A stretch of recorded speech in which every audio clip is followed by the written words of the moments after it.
Oh, don't bother about my heart. Welcome everybody to the Critical Music Club. It's a number, I'm sure. I think it's around number 78. I'm going to find it in my notes here, which is buried beneath all of these things. My name is Bo, and I will be your host for today. And Hey, Bo. it's number 78. It's the All Rockin' Roundtable, change for musicians, DJs, music writers, music lovers, and miscellaneous miscreants to meet and talk tunes. My name is Bo, and I'll be your host. Tempers are flaring, and punches poised to fly. Clench your fist and scream it all to hell. The critics will discuss what songs make their blood boil. Today, we're discussing the critic list, angry songs, and for our album discussion, if I can grab it with one hand, look at that. It's an album by a Wow, band you've got the original finding their vinyl. footing more grounded on the long route to the Trans-Siberian Express of life, where the main street of the past kicks up dirt of erotic nightmares, yet the psychotic underbelly of the damn cool West remains. The steadfast Stas on violent guitar and vox is joined by Misha on bass and Mark on drums, along with the four Johnnies of Dreamland. Night, Sky, Life, and Death providing the beat of the Meantraitors album Angry Heart. To discuss the album, we have the only permanent member of the Meantraitors, a legendary figure of underground culture. He's a grim rocker, he's a screaming shocker, guitarist and vocalist, Stas. I did it, dog. I did it. I couldn't that. Didn't I tell you you'd love it? Didn't I tell you you'd love it? Yeah. Stas, how are you doing today, sir? Yeah, I'm quite fine. Not too busy because our nowadays drama is busy with the concerts for the other band. Yeah. So several days we don't have a practice. As soon as he comes back, we have several days to rehearse, and then we have a gig on 25th. Where's your gig? It's Kingisepp. It's nearby St. Petersburg, 100 k's away. Very nice, very nice. And this is not my first encounter. Well, this is my first time doing something like this with you. We've been in contact. You previously did some performances in China, right? Exactly, by your help. Yeah. we, we had two tours, and the first one was about 7 or 8 gigs, and the second one was much better, much longer. It was about 22 concerts, I suppose. Fantastic. And Sven is saying, what are you saying, Sven? Kinsepp is a historic town. Sven? Historic town and lots of history. I should mention I'm a history teacher, so I'll throw in stuff like that from time to time. Yeah, you're welcome to. You're welcome to. So anyway, Sven, you're one of those people that I appreciate. You know, you're a hardcore guy, you're a dedicated guy. I message you all sorts of strange hours. We're always talking. But today is not yesterday. just shut up, Sven. Not just about me and you. We have a full panel of critics from around the world who have been listening to Angry Hearts. And they are very, very critical, Sven, and they want to talk. Are we wearing the same t-shirt? Look at us. We're cute. It's very nice. Oh, you guys are bad. Show me your t-shirt. Yeah. So, yeah. If you can see that, yeah. I got What is it? Meantraitors bear. So, Okay. anyway, so we're gonna go to our critic roundtable now. So it's not just me you're talking to these guys. So, to our critics here, please introduce yourself very quickly. Say the name, say the city that you're in, and something recently you've been involved with the world of music.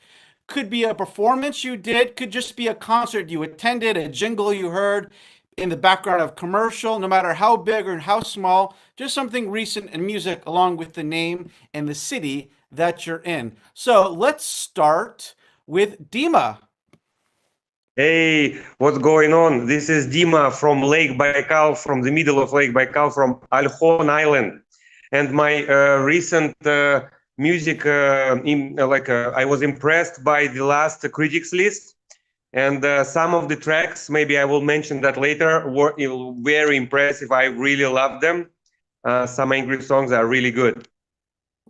Fantastic. Let's go to Captain Future from the Future Shape of Sounds, who joined us last week to discuss his album, but now he's here as a critic.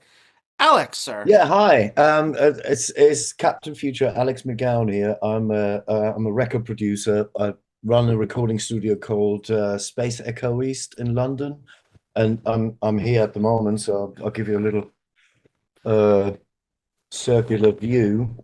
And yeah, so yeah, I really like this this format and this forum where people from all over the world involved in music can talk and get on. You know, China, Russia, America, just everywhere. Whereas all the politicians have lost their minds and can't seem to be, you know, getting on with each other and pretending we shouldn't be getting on either, but we are getting on. So that's why I'm here, and I'll be here as much as I can. I really like this whole idea. There are a bunch of sideline haters, as someone I know has talked about and will be discussing recently. I think that's how we could describe it. So, and you've got a big show coming up in May for your new album release, right, Alex? Yeah, that's right. We've got a new album with the Future Shape of Sound called Heavy Load. It's a sort of a rock and roll, funk, gospel influenced body of work featuring Tommy Ray Brown on lead vocals, who's the widow of the late James Brown. She lived here for a while in London. But then in, you know, Brexit, Britain had visa problems and is now back in the States, and unfortunately therefore can't be there, but for the album release on the 2nd of May. And we're going to be staggering it. So initially it's going to be a few hard copies and a Bandcamp release, and then later we'll move on to a general digital release and a vinyl. Fantastic. You can put a link to that in there, but let's keep it going on with our critics.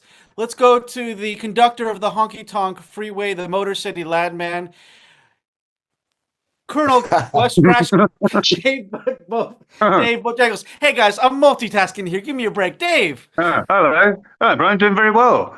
Yeah, actually, funny. I was recording my friend today. She's a singer and guitarist, and I was really taken aback because usually I'm used to like recording myself or other people. We always have to put a lot of echo or reverb or something on the vocal. Helps it out. But this lady was so good. It's so perfect, her voice, that I haven't done anything with it.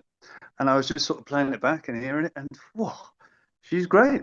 Uni is her name. Yeah. So where are you, Dave? Why don't you tell the people where you're at? Sorry, I'm in Dali, you know, in Yunnan. Yeah, so southern China, Dave's in right southwest China, yeah. Yeah. Near the mountains, near, you know, not far from the Himalayas. Very cool. Let's and go. do you run a recording studio then there as well? Is that really...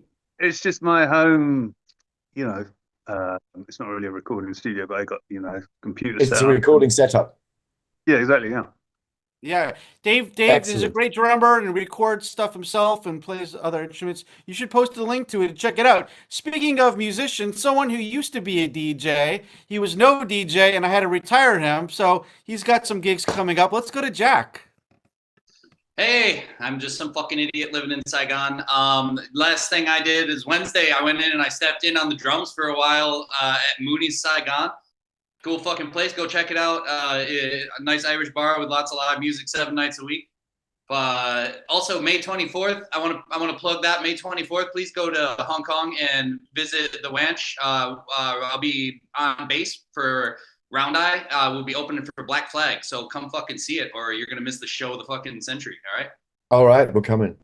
Greg Ginn and the kids go see Black Flag. Let's go to Anastasia.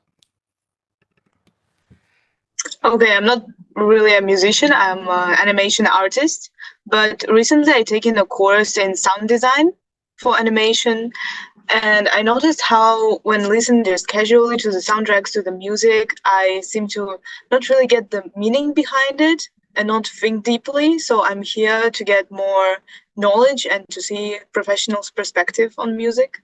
And I'm really glad to be here. Where are you, Anastasia? In Shanghai. In Shanghai. Thank you. Yes. And yeah, we don't require music professionals, just music fans or whatever. It's all good. There's nothing like that. Speaking of that, let's go to Julia.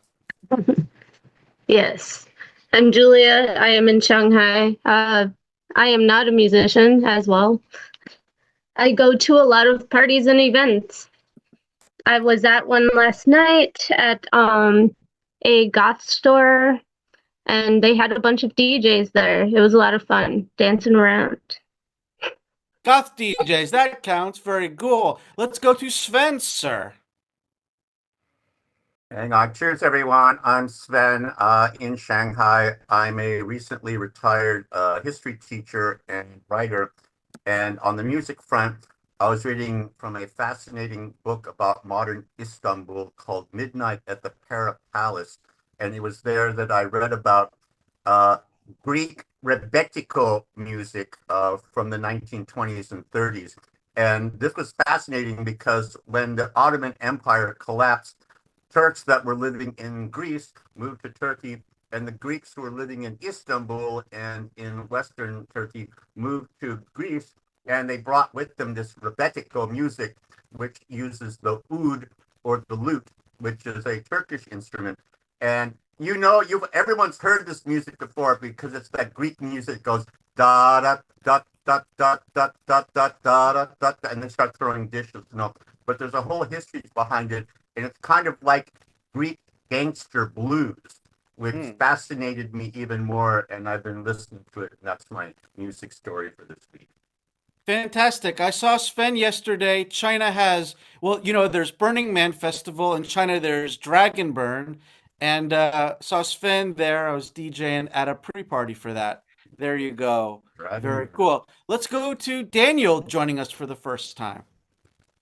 Hello, my name's Daniel. I'm studying in Shanghai right now. And one, I guess, interesting or exciting music story is I was practicing with my band to play for the Jay-Z Spring Festival this May 3rd. So if you guys are interested, come over and watch.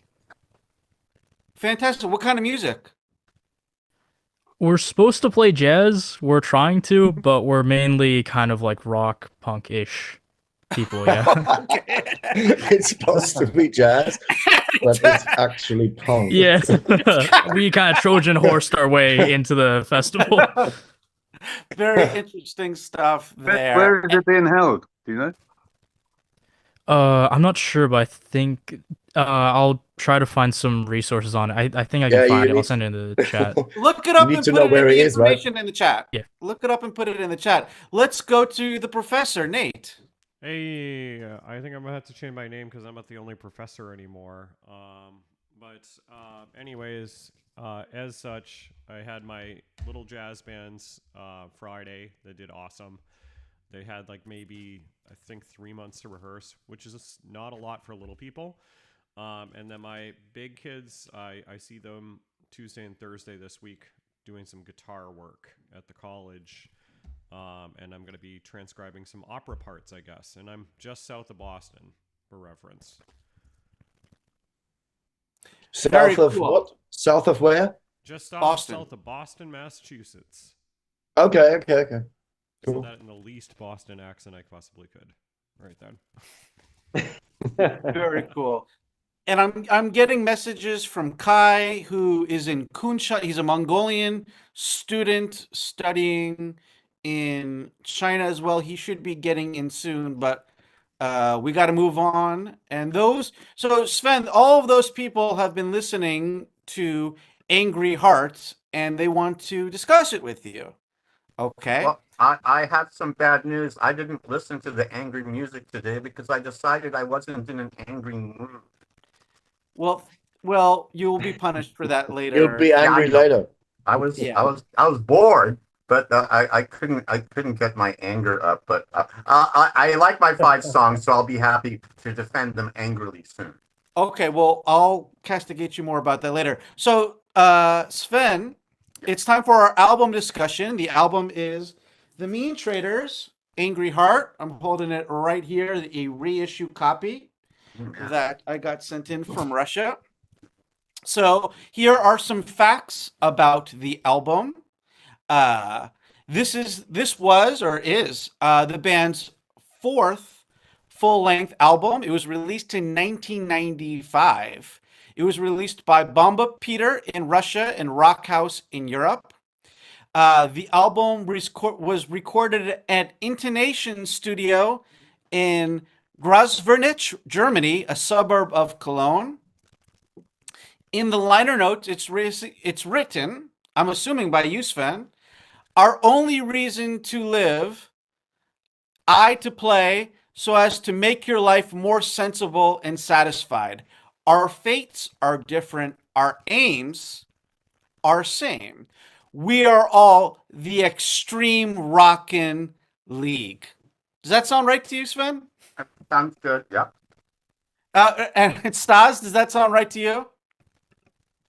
Yeah, exactly these words. Yeah.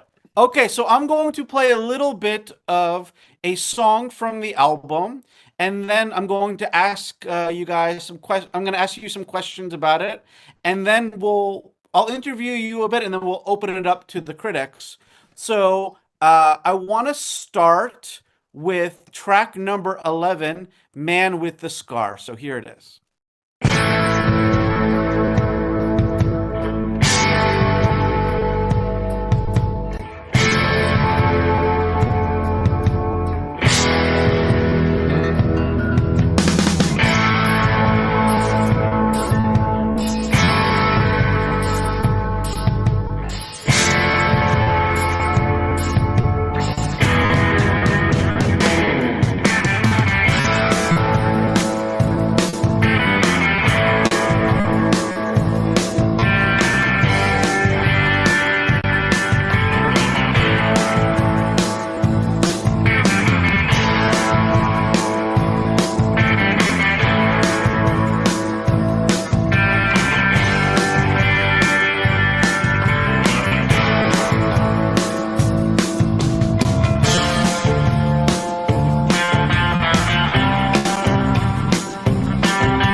Okay, so Stas, we're going to focus on Angry Heart.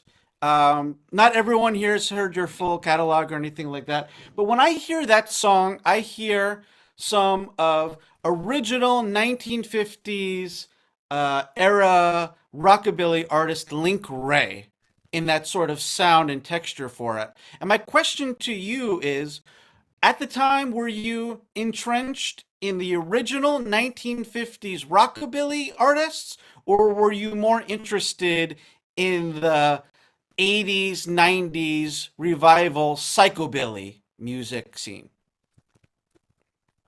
Yeah, it's both actually, because I love some underground stuff from 50s, and I love some nice stuff from 70s, 80s, 90s. So it's very difficult for me to choose anything. As for 50s, this instrumental surely has the influences of surf rock, of Dick, of the guy you mentioned, Link Wray. Yeah, Link Wray. But we tried to combine it with psychobilly, with more modern sound, whatever. So I want to make sure I get an understanding of this. First of all, let me mention there was a very informative article about your album and your music. It was on thistown.rocks, and so some of this information comes from it. So you come from Russia. I'm holding up like a 1992 Russian metal album from a band called Formula One. And, were you staying most of your time in Germany? Were you going back and forth? Did you, a lot of the album is about mixed feelings about the West? Like, what was your mind state at the time when you were doing Angry Heart? Yeah, basically it was difficult time because we used to stay in Germany illegally, completely illegally. So it was like you get your visa for 1 month, then 1 month is gone. You stay longer, but you are illegal. You know, it was like I had a car, and the plates of the car were transit plates.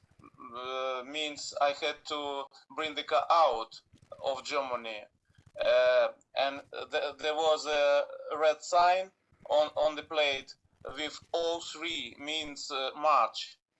So we changed it to 08 to be able to drive till August, you know. And several we were just hair length before trouble because of police and everything. It was very difficult times for us. We didn't have a place to stay. Some band gave us the key to rehearse, and we used to live illegally at this rehearsal room and had to go out of the rehearsal room early in the morning because it was in the cellar of school, you know. So it was a suburban school, and at about 7 o'clock we had to wake up and quickly go away because they could find out we live there, you know. Yeah, amazing. So it was pretty. How long did you stay there? But it worked. How long did? It works now. I'll ask you a question, Alex. So you know, why did you decide to leave Russia? When did you arrive to Germany, and how long did you stay there in total? Yeah, in total, since beginning of 1992 till, you know, it's difficult to say exactly because last time I've been in Germany, like the guy who lives in Germany, it was 2008. But you know, I had a style like we come to Germany, stay 1 year or 1.5 years in Germany, then we get bored, and then when we go back to Russia for half a year or so, when we good offer with the gigs in Western countries, again we come back to Western countries, making some tours, and then coming back to Russia again. So completely it was like 12 years or so, but surely from time to time I came back to Russia. And if you ask what, because I wanted to be closer to the scene, I wanted to play with all the bands, I wanted to see it myself, and I wanted to be a part of it, because it was the only solution for me to go there and to see what's going on. Okay, I'm going to play a song that's not by your band, and I want to see if you recognize it and if you can give some context to the sort of Russian music scene at the time, and maybe its influence on you. See if you recognize this. Yeah. Я часто слышу вопрос, где ты, парень, ты рос? Ты опоздал лето 30, странный помост, ну как же вам не намек? Зачем напрасный упрек? Чему напрасный упрек? Я бы мог спеть как Бог, только жаль ваших ног. Очень жаль неприученных ног. Рок-н-ролл никогда не состарится, а он не может мне нравиться, а он не любит печалиться. Вам поможет избавиться от грусти, суеты и даже полноты. От грусти, суеты и даже полноты. Я вам такой дам ответ. Рок-н-ролл с гарантией на 1000 лет. Ну как же вам не намек? Зачем напрасный упрек? Чему напрасный упрек? Я бы мог So did you recognize that at all? Yeah, surely it is Mr. Twister. Correct. Yeah. Yeah, I know them. Actually, the only original player in the band is the drummer at the moment.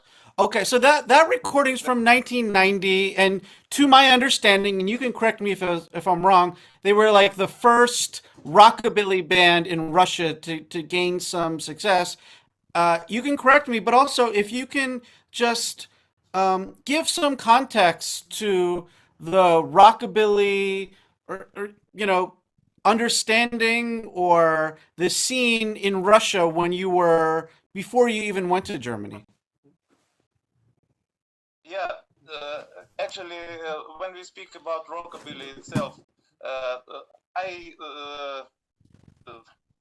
my taste is there are two kinds of rockabilly. The original authentic rockabilly with their own songs, and these countless cover bands, so here in Russia, the most of them are just cover bands. So I don't take them too seriously, obviously, because it's the same amount of songs, and usually it's boring. But there are some good examples. They come from time to time. Even among cover band, there's a band called Big Levers, which makes it with supreme quality. When they play Johnny Burnett, for example, you really feel it in the sound. It's like original, it's very close to original sound. So I like the way they do it. But surely for me, it's not that deeply interesting. Well, how did you discover Russian rockabilly and psychobilly then? So when we started in 1989, there basically were nearly no bands, just Mr. Twister from Moscow, which were the band like Estrada, you know what I mean, Estrada. Means poppy. Poppy rockabilly. So I know them all for sure, but can't say we had the huge context or so. And we do absolutely different things. They to make it connected to Russia, to Russian culture, lots of Russian language songs. They tried to build some bridges to Russian audience, and I didn't really like it actually. Okay. We wanted to play our own psychobilly stuff, absolutely West orientated, played not just for Russians but for everyone in the world, So basically we were the opposite, something like that. I got you. So you mentioned some cover songs and cover bands. So I guess we got to mention this. I'm going to play another song from Angry Heart. This is track number 6, and then we'll discuss it.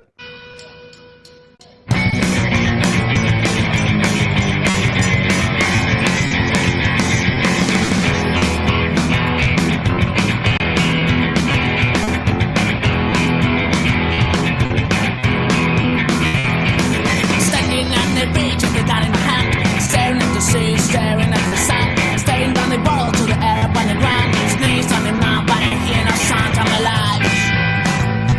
I'm back.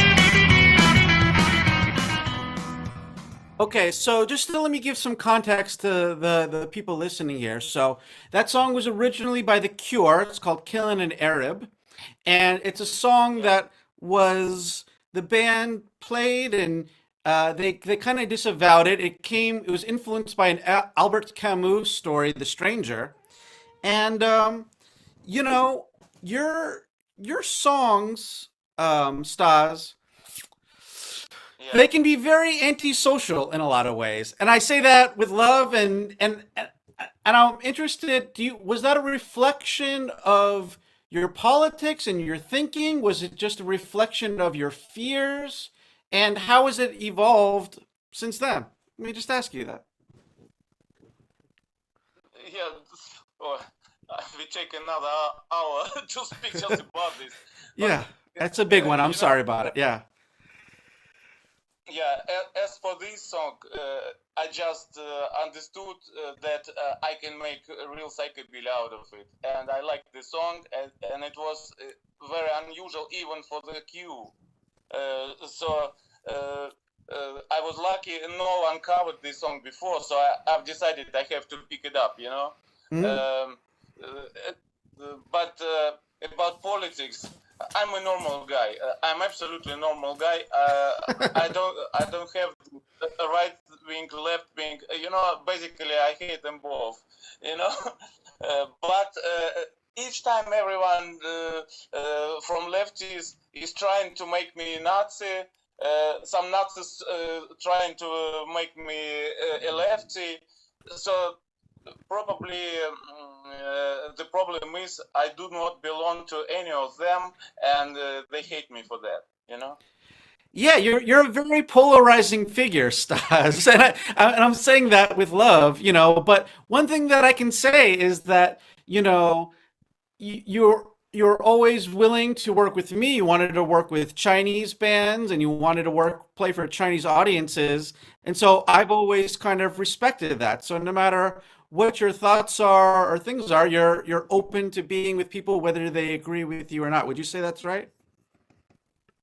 Yeah, absolutely. And for me, it was a huge luck. I met you in the internet, and it was absolutely dreaming for me to visit China and to play the biggest cities of China and to be everywhere in China and to understand the culture and everything. China is our big neighbor, and I think it's a luxury. We've been there twice. Hope not the last time. Okay, I'm going to play one more song and then I'm going to open it up to everyone here. This is track number 15. It's Clown.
What I kind of noticed on this album, and you can hear that in the song with like the overdubbed backing vocals at the high pitch, it's got a very much cleaner sound than your previous albums. Even Welcome, you know, this is your second album with the electric bass, but even the production seems much more conscious and informed. Was that something that you intended to do with this album? Did you kind of aim to make this for a wider audience, or was this just happened to be how the process with this one happened? Yeah, we were lucky to meet the guy who was actually at the guitar store in Cologne. He was musician himself, and he told us he builds up the studio, the digital studio. There were 3 video VHS recorders connected together, about 30 channels or so, and he offered us to try to record the album at his studio. So I never knew what digital recording is, but I understood that it's simpler to work because you can much simpler. You can repair some parts, and it's much easier to work with the recording to make it better. The guy was professional, very good guy, and it was quite easy for us to reach a better sound than we did at Welcome to Palermo album. Very cool. And before I hand it off to these guys, one last thing. What did you intend to get as a result of this album, whatever that is, and did you succeed? Actually, when you live in Germany and you are from Russia, being just disturb you pretty much because Germans wanna be fans of something which comes from America or from England. You know, it's basically so. So being Russian in Germany didn't help us at all. But same time, this album brought many German fans, and our concerts were more crowded, definitely. Great. Okay, let's get to the panel here. I'm going to go to all of you guys. I at least want to hear a favorite song or a quick comment, but if you have something more, please let me know and we'll go to you. Let's start off with Dima. Hey, I was growing up in Siberia, and like it's like deep Russia, far away from Moscow, and I was always interested in Western culture. I was always learning about American punk rock, European punk rock, and hip hop, and all this kind of music from the West. And now, for me, it's like a period that I learned more about Russia and about Soviet Union stuff. And for me, it was a great research to find out about Meantraitors band. And it's now that I learned that you were producing mostly for the Western market, for the Western scene. That's great. That's very inspiring for me because you were doing stuff in Russia, your own stuff, not cover band. You were doing things and you were exporting this, and this is amazing. I really liked it, and also it was a great thing for me because my friend came over just a few days and he left today. I hoped he will join today, but he is not. And he's like a professional musician, and he explained me what is rockabilly, what is psychobilly, and we listened to your album, and he was like pointing out things about the music to me. So it was also a great music event for me that I learned about psychobilly and rockabilly. And this is very impressive that, first of all, you do your own texts, your own music. I mean, your own stuff. Like, of course, the style is global, but and the other thing that you do it for, I really liked your expression that you said that you do it for the global. Like you don't do it for the city or for the country. You do it for the global audience. This is amazing. And yeah, I really like your music. I like punk rock in general, and it's interesting now to learn more about this style and rockabilly. And I really like your music in general. It's good quality, and it's a little bit angry, I guess, but yeah. And I now I want to read the text and like to get into the lyrics of your, because it's I was listening on my phone. I don't hear the text precisely, but now I want to dig into it. Thanks very much for the experience. Well, very cool. Let me ask you, Stas, based on that, and you can comment on what he said. Do you find that when you play in Russia, that you're educating people about psychobilly and that movement, or is it, you know, you have the psychobilly scene and that's who you play for a little bit? It's both actually, because the scene is existing for sure, but it's very small. It's mostly here in St. Petersburg and also in Moscow, and several people in some smaller cities and towns. We are touring Russia pretty much. Just 2 months ago, we used to have a long tour till Novosibirsk and Barnaul. Novosibirsk is the capital of Siberia, so we covered 10,000 Ks with the car. Had 16 concerts, but definitely the most we played just for normal people. The scene is too small, you know. We have a scene just in St. Petersburg and in Moscow as well. Gotcha. Let's go to Dave. Yeah, I was listening to your record. Yeah, it's got a powerful sound. I imagine playing live, that must have been really good. Yeah, so during that time, I was living in Germany for a few years. I was wondering if you ever play around the Frankfurt area, and what sort of response did you get from German audience? You know, was it very receptive? Yeah, so Dave, Stas, did you get to play around Frankfurt? And you said that German audiences, maybe they were more interested looking to the West than a Russian band. Did you present yourself as a Russian band at all? I guess with the passport stuff, it was a bit of a problem then, but maybe you can comment about that. Yeah. Surely I presented myself as a Russian band because we came from Russia and everyone knew we are from Russia. So it could be absolutely stupid, dumb to call ourselves a German band or European band. While we also played with German drama. The drama on this album, Angry Heart, is German, by the way. So we played with different drummers. Once we even played with American drummer for several months, but we didn't record anything with him. He's gone to America back. Gotcha. And did you play in Frankfurt at all? Once we used to support a known German psychobilly band, Mad Scene. So it was in Frankfurt. I just remember it was Negative Club. Oh, there you go, Dave. Cool. Let's go to Nate the Professor. Hey, Stas. Glad to have you here, by the way. Your album's really awesome. It's been a while since I've heard some good punk rock. So with that in mind, I want to start with my silliest question first. Is that like immediately when I listened to your album, I was transferred back to a different time where I was sitting on the floor playing Tony Hawk's Pro Skater, and I looked around. You're definitely not on any of the soundtracks, but I definitely feel like you should be on there.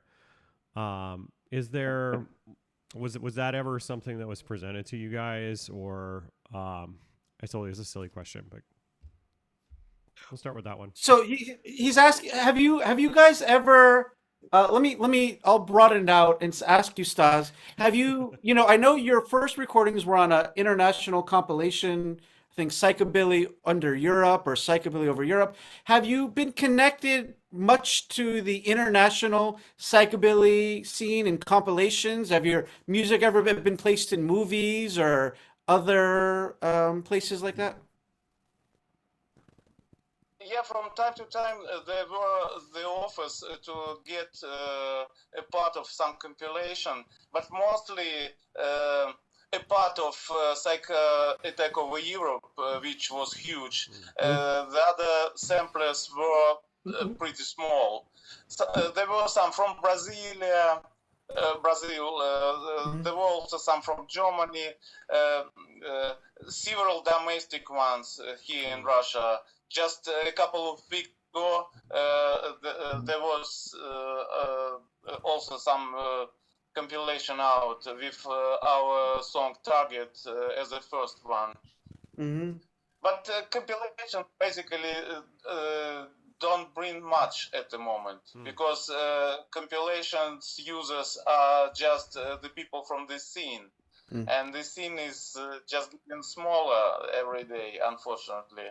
So I'm trying to play with different styles of bands. As we did several days ago, we played with Purgen. Purgen is very known punk hardcore band from Moscow. So they have a huge support, and there were many people. So I've decided to support them to have a gig together. Yeah, not more much to say actually. Yeah, that's fine. Nate, did you have something else quick you wanted to ask? Yeah, a slightly less silly question on this, because one of the striking musical characteristics that I heard in there were the kind of longer stretches of instrumental lines there. It seems to be kind of like a design feature of a lot of the songs that are on that record. Was that an intentional, is that like a philosophy you have with composition, or is it like an intentional feature of the album or something like that? Before you answer that, Stas, let's talk a little bit about your instrumental stretches. I mean, I think there's 4 instrumentals on here, maybe even 5. Let's listen to a little bit of one, Lamborghini's Noise, track 14, and then we'll get your response.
I really love the delay and reverb at the end there. Like you're playing some real serious picking there, man. Like, you know, some psychobilly guys they learn, you know, the boogie riff, and then that's just about it there. Can you talk about the instrumentals, and were you guys really practicing those hard with your writing and your playing? About the instruments, I have 2 Stratocasters guitars. One has normal key. The second guitar has open D key. I have about 20 songs with the open D. My amplifier is Angle. Angle is German all-tube amp. Very known one, high-end one. For example, guitar player of Motorhead played about it. Richie Blackmore played about it. The good one. I still play the same. Uh-oh. No. Uh-oh. Sven's Stas. Oh yeah, your internet's been going great, but you just mentioned that about your amp, and it's the same one used by Phil Campbell from Motorhead, and you're talking. Can you continue from there a bit? Yeah, not much to say. Okay. Angle is ENGL for English people. Angle is in German. Angle is very known high-end guitar amplifier. Mm-hmm. And I have a comp called Angle Sovereign 100. It's not too big, but it's very loud, and it has good sound. It has 3 channels, clean, crunch, and lead. And I always play about it. I try to bring it everywhere I can. Unfortunately, in China, I couldn't bring it with, so I had to play about them they have in the clubs, at the clubs, and it was a nightmare for me, basically. But somehow I did it.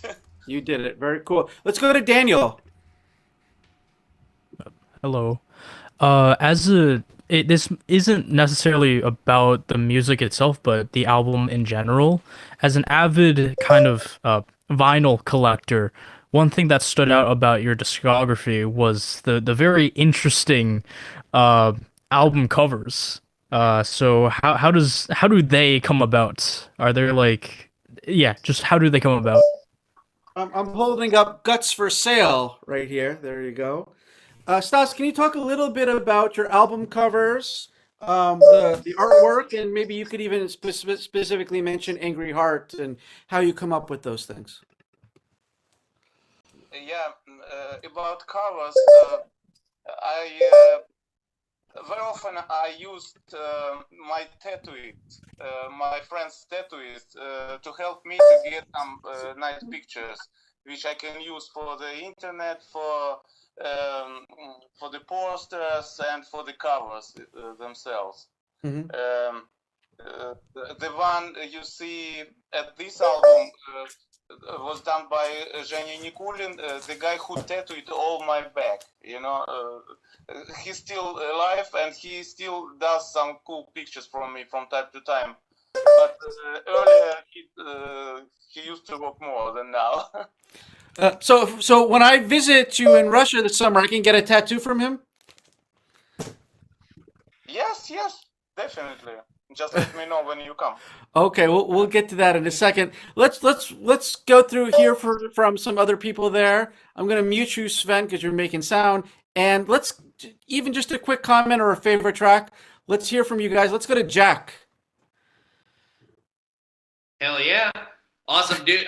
Yeah, the one thing that stood out to me most is that fucking guitar, the whole guitar riff, but that intro in the Cool Fans of Damn Fucking West. That's such good guitar work. That is so awesome.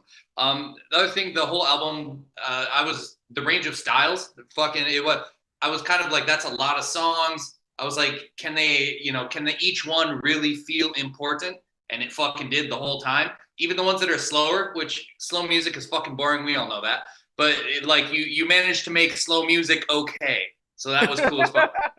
If I had just a quick question, I have a handful, but I'll just, one that I had was for you, what is the angriest song on this album? What pisses you off most about this album when it comes to a song and a thing you're talking about here? Jack is a punk rock guy, and we're also going to be talking about angry songs. Don't You Die, Angry Heart, You Broken Jaw, Too Clever to Be Good, Trans-Siberian Express, Killing an Arab. And then the second half, which gets more psychological and horror, Erotic Nightmares, Main Street of the Past, Cool Fens of Damn Fucking West, Johnny's Man with the Scar Straight On. Were you feeling angry at the time? Is there an angriest song on this album? And can you just talk about anger in your music? I suppose The Clown was one of the most evil here. Fair enough. Yeah. Why? The Clown, the one you played. Yeah. Several times. Can you talk a little bit about that song a bit then? Why are you an angry guy, Stas? Were you angry? I become angry when it's worthy, Uh-huh. But not too often, definitely. Basically, I'm a very friendly person.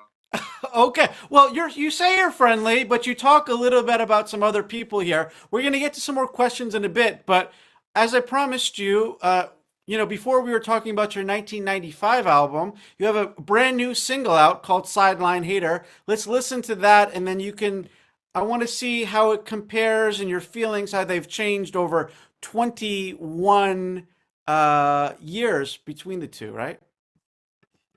Yeah.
I said 21 years. That's 31 years. And let me ask you this. What would the Stas of 1995 think of that song from the Stas of 2026?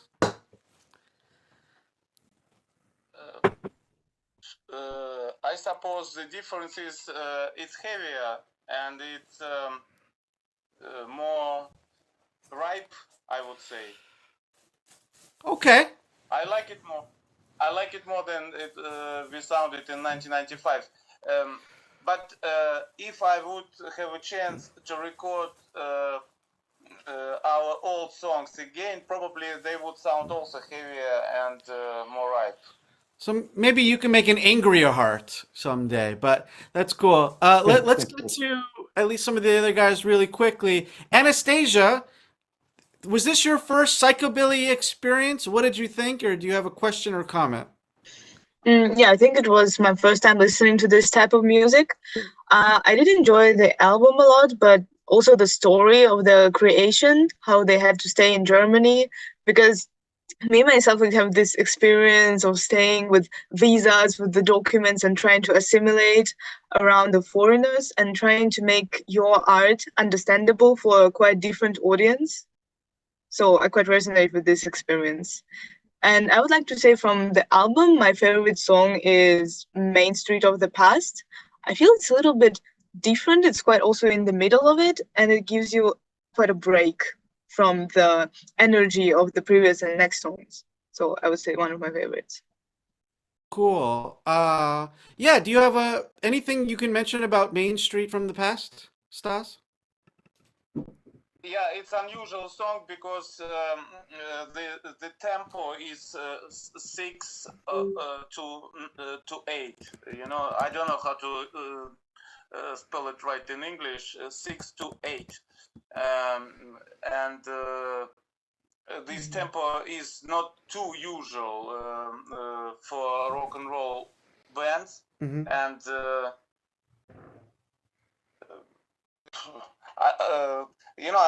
I just I have decided to bring the song like that just to have a break, just to have a different picture in the middle of the album. Yeah. Also. Yeah, I think the album is very well paced and sequenced, and the first half is a little bit more, interpersonal, about lives, and the second half I find to be a little bit more psychological, a little bit more comical. So it's got like a nice A-side, B-side situation, in my opinion. But let's comments from at least the last two people here. Alex, what was your experience, and do you have a question or comment about it? Yeah, Stas, it's a great album. I really like the production on it. And you were saying that the new single is sort of heavier. I mean, the way I'm hearing it through my speakers here, I think the album from '95 has a timeless quality. It sounded fresh to me. I record rockabilly, psychobilly sort of garage bands, 60s garage bands here, and and we're sort of going for that sound. And what I liked about it was that the guitar sound is just incredible, and it's featured in that the drums are quite dry and in the foreground, so they're not too like I like sort of roomy drums usually, but I noticed that they are not in the way of anything. They just give the beat. The bass does its thing, and it's all about the guitars, and then the vocals are sort of like an angry insect in the middle there somewhere, kind of like you know. So I listened to the album like 2 or 3 times. I couldn't really decide on a favorite track, because it was like, oh, that one, or maybe that one, or Killing an Arab, or that's interesting. So I just thought it shows I mean, I don't want to sound lecturing or anything like that, but it shows amazing talent throughout. I listen to some of your other records as well, and it's got a great atmosphere. It's got great hooks, riffs, lyrics, and everything. So congratulations. And I know I grew up in Germany. I grew up in Munich. My dad is Scottish, and my mom is German. So I understand what you're saying about the sort of musical culture in Germany.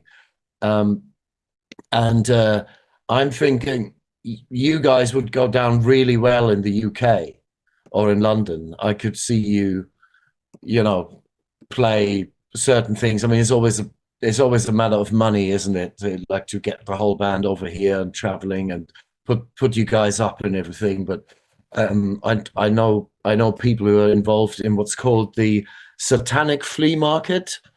They're all very nice people. Nobody believes in Satan anyway. We leave that up to the Christians. And but they've got a sort of a music part of it in the evenings, and I've seen like some interesting Eastern European sort of punk bands there recently.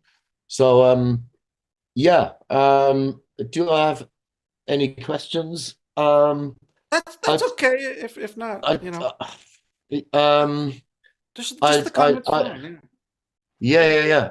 So congratulations to the album and your body of work, and you're at it and you're still doing it. Fantastic. Thank you. Yeah. And I'll connect you guys. I know it's very difficult for Russian bands to be playing internationally nowadays, but who knows what will happen in the future and whatever can happen in that regard. And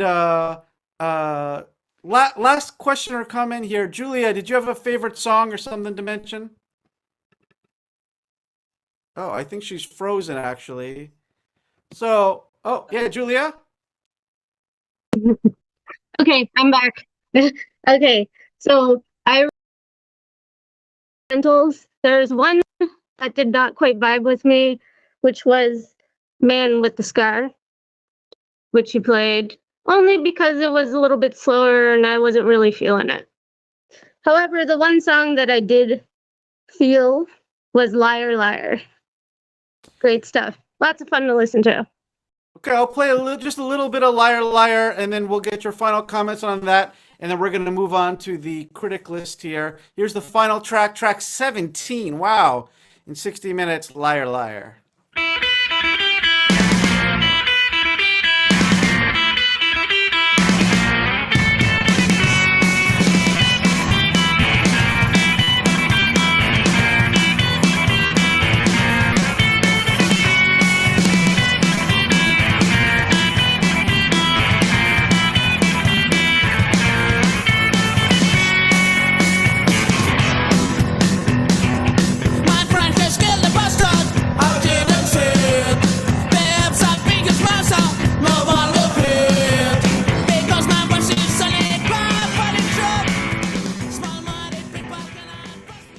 Just a little bit of that. Yeah, people are liking the faster songs. Stas, do you hear that a lot? Do people want you to pick up the pace a bit?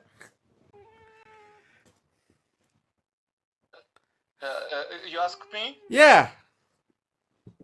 Yeah. What about faster songs again? Yeah, so Julia just said she likes the faster songs, and Jack was talking about the fast songs. Is there a big push to play faster and, play like in a more hardcore, super psychobilly style like that? Or do you feel a lot of pressure from audiences to do that? Not at all, because we have lots of very fast songs. Yeah. Same time, we have very slow numbers. We have 4/4 tempo, like AC/DC, like for example, 4/4. Mhm. We have lots of instrumentals. We have lower tuned ones, like for example, Heavy Boogie song is lower tuned. What I already mentioned, Open D tune. Yeah.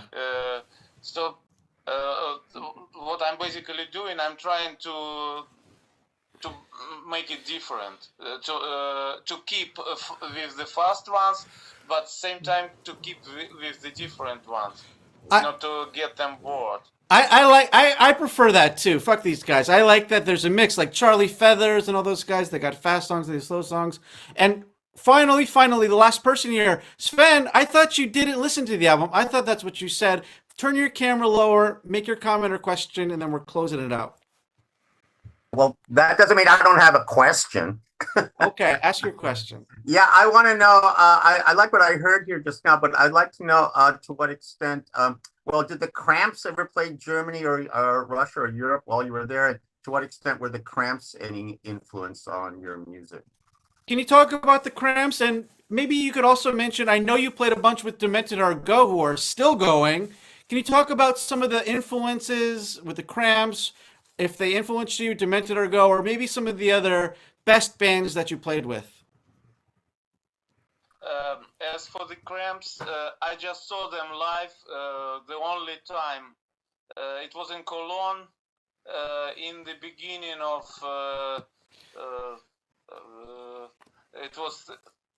it was about 2003, I suppose. It was Live Music Hall in Cologne, the huge venue. We played there one time as a support of the Exploited. Very nice venue, and this was the only time I saw them live. But I didn't find a way to speak to them. Probably I didn't try hard to get to the backstage and stuff. So I didn't connect to them. Don't know them at all. As for the European bands, Demented, the Meteors, Batmobile, Guardians, and many others, we played with the most of them. Fantastic. Well, Stas, it's been great talking to you. Thank you so much for joining us. These kind of songs did not really love it. That's all that's all. For inviting me. Thank you very much. And before you close out, just let me mention we're about to talk about angry songs. Do you have any favorite angry songs? I would pick up the Exploited. Why are you doing this to me?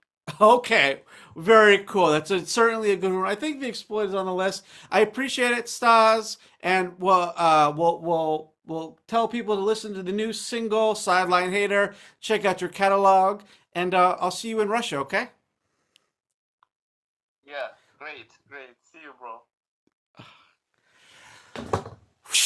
Okay, we got a critic list, and I don't have to hold up the phone anymore. I feel so fancy having my two hands available for me at the entire time. So, our critic list was angry songs, and as always, there's no wrong answers. It's open to interpretation. So let me just ask you guys. I'm putting you on wide view so I can see everyone. When I said angry songs, what did you first think about? What was your first impression? There you go. Anyone? Primal Scream. Screamo, I guess. Yeah, lots of screaming. Yeah. I kind of fucked up on this one because we're doing fuck off songs in 2 weeks. And so it's a little similar to angry songs. So I had to distinguish that. Jack made an alternative list of songs that he fucking hate. I said angry songs. Most people chose songs that expressed anger, but only I kind of touched on songs that make you angry, right? Because you could interpret it either way, right? Oh yeah, oh yeah. There's no rules with the DJ, the #2 DJ. There's no rules. I know. No rules. That's me. So okay. And if did you? And I know, Dima, you heard some interesting things on the list. Is anything you wanted to point Yeah, out? for me it was a big opening. The Banshee. I don't know who put that. I'm sorry, I didn't look up who put that, but Banshee was very impressive for me. It was the kind of modern hip hop that I really like. Who did Banshee? Let me see. Let me look that up real Banshee, quick. yeah. And I learned a lot about new bands. It was great. Yeah. Cool. So yeah, And you but discovered that. Yeah. I'm listening to it all the time, all to Banshee now.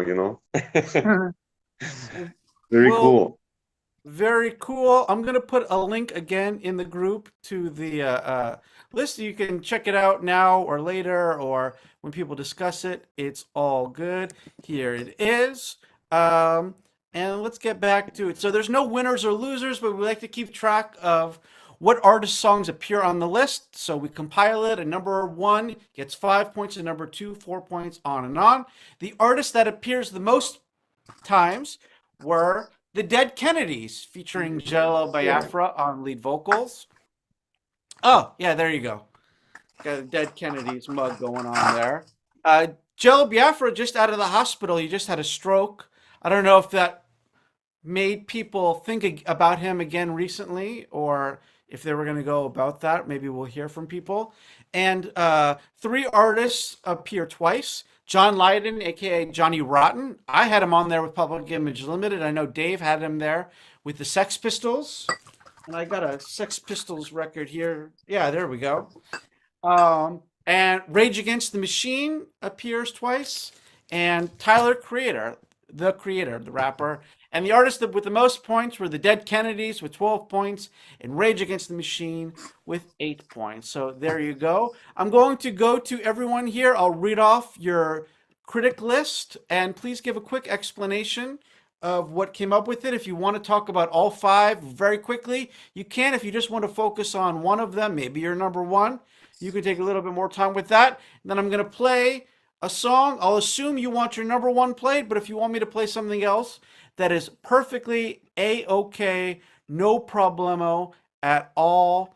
It's all good. So let's start with Sven here. Yes. Let's see you here. I know you wanted to get to this. You had your angry songs. I just want to say one thing about Rage Against the Machine. Now that they're much older, they're going to do a new album, but it's going to be called Rage Against the Expiration of the Warranty of the Machine.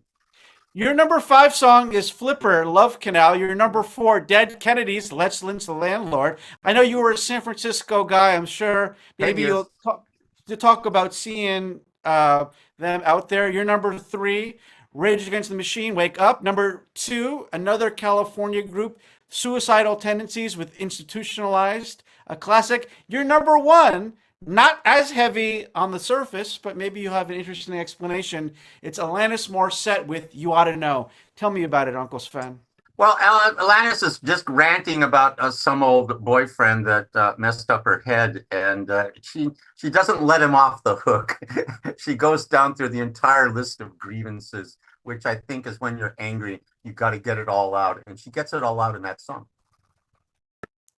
Great. And did you see Dead Kennedys in No, I didn't. I saw Flipper though at a great club called the Tool and Die, and I remember waking up the next day and finding this giant jagged cut in the middle of the palm of my hand. I'm going, oh, that must have been when I was thrown out of the mosh pit and I fell under a table and hit all that broken glass that was there.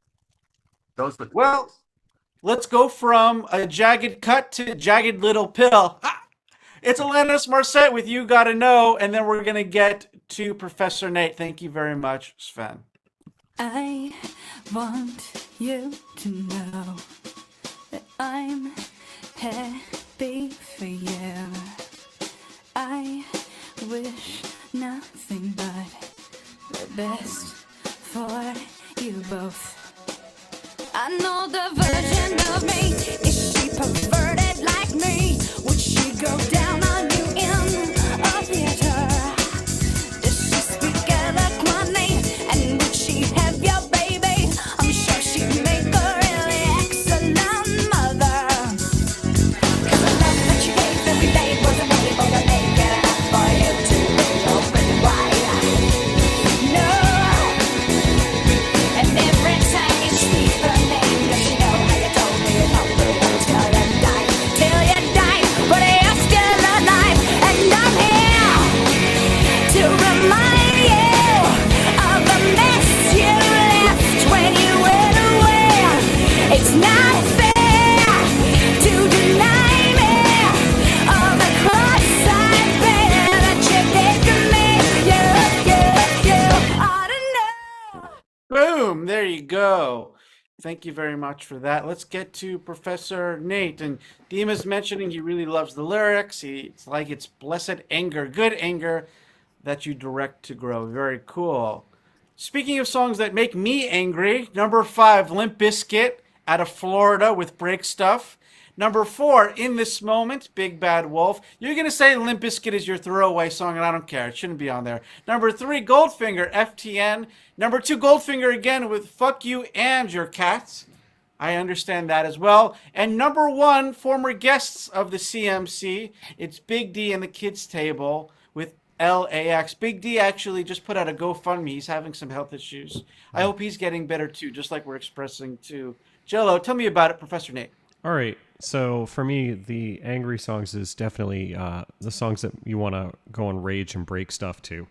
So even as questionable as Limp Bizkit is, you couldn't spell it out any better than that. You're just going to go break stuff.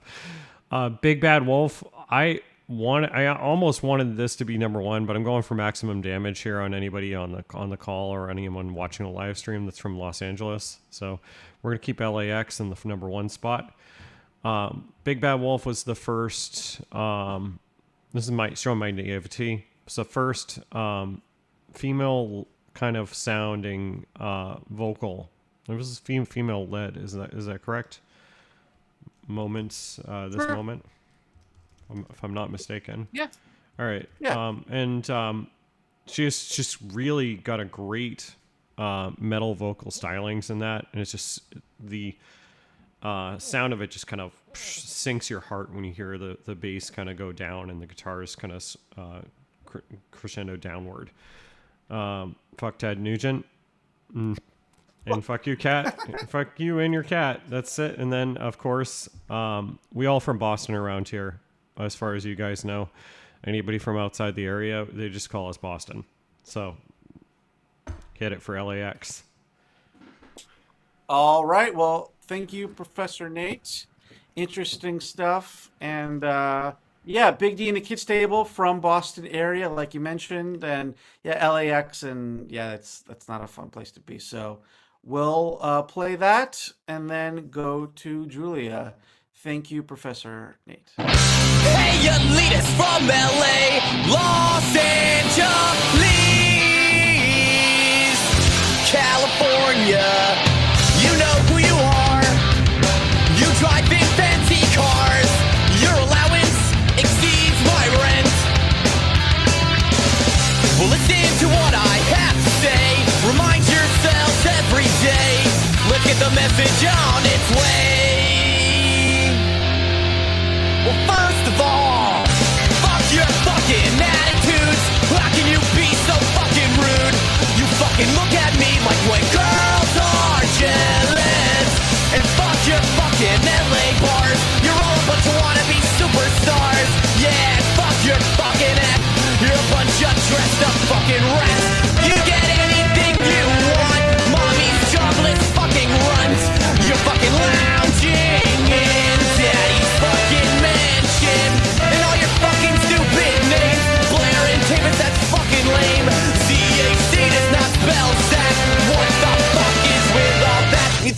fucking impressed if you get your name on the fucking guest list, raise your nose to the people in line, give the doorman a fucking high five. All right, there's Big D and the Kids Table. Now, they are generally considered a ska punk band that had some elements of more punk and hardcore with some of the horns in the middle.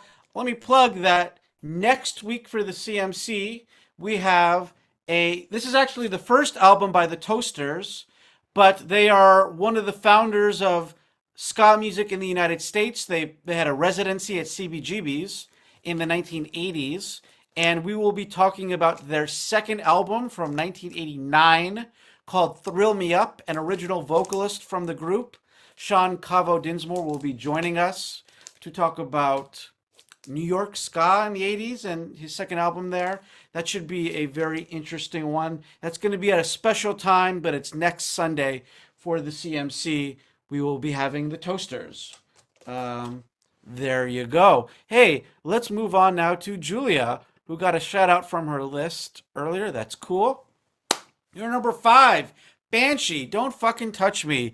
You're number 4, Jami with Cameron A. Az, Stabbed Her to Death, a lovely little ditty. Number 3, Kitty Spit. Number 2, Violent J, one half of the Insane Clown Posse with I Get Mad. And number 1, a group that's been a big discussion in the WeChat group from the Critical Music Club. It's Darren Gray with Gadgetated Screams of Maggots. So pretty dark stuff there. Tell me about it, Julia. All right. So I just went for like feelings of anger, obviously, or, consequences of anger with I Get Mad. I'm just going to talk about number 1, I think, Darren Gray. This is my favorite metal group, period. Okay. They started in 97. They weren't first metal. They were Visual K, which is a very visual style, like music videos and whatnot. They slowly moved to metal in early 2000s, and they're very experimental. Now the song, which lyrics were written by Kyo, the lead singer, basically expresses his anger at the music industry and bands that conform to it, and how earlier in their career they kind of did, and he's angry about that, and it's just a lot of anger. When you and I'll ask you this, and other people can comment as well. When you listen to angry music, does it help get you in that place, or does it kind of calm you down? Calms me down. I'm a very angry person, so yeah, it sounds normal to me, and it chills me out. Yeah, what do you other guys think? When you hear angry music, does it help exercise it out of you, or does it, put you in that state of mind? Anyone can comment on that. What do you think? I just like to break stuff. Same. What were you saying, Dave? I was going to say same. Exercise it gets therapeutically gets rid of some of the anger. Yeah, I think it's good. Okay, well, there was some controversy about one of your picks that I commented on, and other people did too, Dave. So we'll be getting to your understanding of anger very soon. But in the meantime, it's Agitated Screams of Maggots by Darren Gray out of Japan. Thank you very much, Julia. And then we're going to get to Jack.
go. Very cool. Jack, sir, are you feeling angry? How are you feeling, Jack? Dude, I'm never fucking angry. I play act and try my best, but what am I gonna be angry about, bro? I'm alive. That's fucking You're in awesome. Vietnam, man. The food is good. It's warm. Yeah. Very cool. You're number 5. One song, I'll just pause for a second. One song that I almost put on and I assumed was going to make it on for multiple people was Natural Born Killers by Dr. Dre and Ice Cube.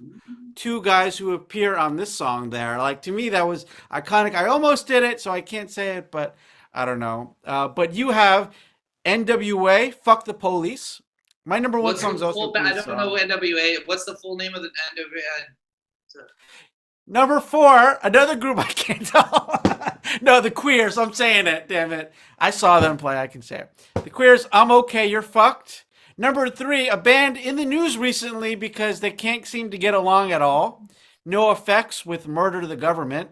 Number 2, another California punk. Lots of California punk music. That's also a place I can't imagine being too angry at, but there you go. Pennywise with Fuck Authority. And your number 1 also California punk. Look at that. It's Dead Kennedys. I got the single in the other room. It's Nazi Punks. Fuck Off. Tell me about it. I'm not sure I believe you do. If I don't see it, I'm not sure I believe it, but okay. I'll take your word for it, I suppose. I can't look. I had a whole stack of shit to show and play with before, but I had to hold up a phone and shit. So anyway, I understand. It's heavy. It's heavy. But you got it. iPhone 12 or 3 or 4 or whatever. Yeah, so it's heavy. No, just shut up. Just tell me about your fucking list. Okay. Yeah. I'll just very briefly go through each song. So yeah, NWA, Fuck the Police. You guys know about pigs, right? Yeah, fuck them. Number 4, I'm Okay, You're Fucked.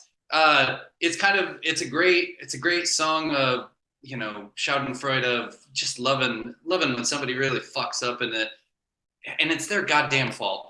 And also they do it with catchy major key stuff, so it's beautiful. Murder the Government, because also, yeah, you guys heard of the Government? I don't know where you are, but you heard of the Government? Yeah, Fuck Authority. Also, basically the same story, because you know what? You guys know about Authority, right? Same shit. Nope, not interested. And last one, Nazi Punks, Fuck Off. Hey, how do you guys feel about Nazi Punks? Fuck off. Hey, yeah, there you go. What happened? You know, you work in a school, right? What happens when the kids are like, fuck Authority? What do you think about that? I just do music classes, and we change the words regularly. And if a kid came out and we had to fucking do it, I suppose, like, who am I to tell them they're wrong? Okay. Well, let me mention, and this is open for other people too.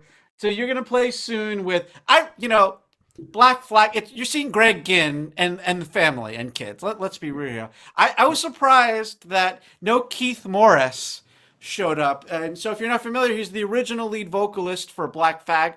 And I think the best vocalist, and also sings in the Circle Jerks and Flag. He has other bands too. I thought Keith Morris would show up too. Do you think he was the best Black Flag vocalist? No, but I think like they should do a thing where like I remember seeing the Beach Boys. That was my first concert, and it's where it's like one member of the Beach Boys and then everybody else, but they have like 4 of them going on at the same time. So it's like 4 different Beach Boys all over. They should just do that with Black Flag. I'd watch all of them. It's cool.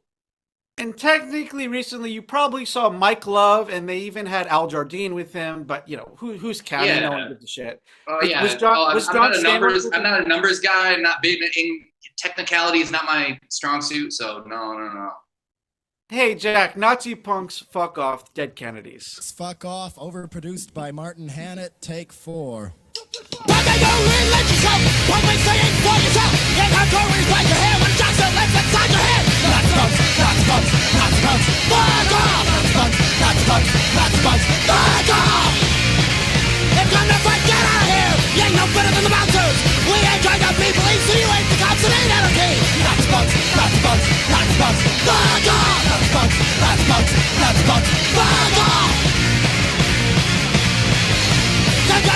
What a man! They fight each other, the police they wins! Snap your backs and treasure holes!